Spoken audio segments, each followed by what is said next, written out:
लोगों का हिसाब आमाल का वक्त नजदीक आ पहुंचा है और वो गफलत में पड़े उससे मुंह फेर रहे हैं। उनके पास कोई नई नसीहत उनके परवरदिगार की तरफ से नहीं आती मगर वो उसे खेलते हुए सुनते हैं।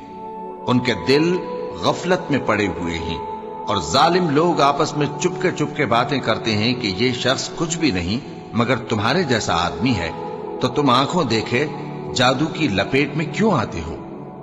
पैगंबर सल्लल्लाहु अलैहि वसल्लम ने कहा कि जो बात आसमान और जमीन में कही जाती है मेरा परवरदिगार उसे जानता है और वो सुनने वाला है, जानने वाला है।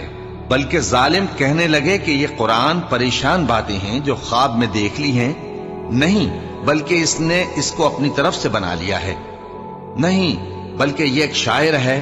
तो जैसे पहले पैगंबर निशानियां देकर भेजे गए थे उसी तरह ये भी हमारे पास कोई निशानी लाए। इनसे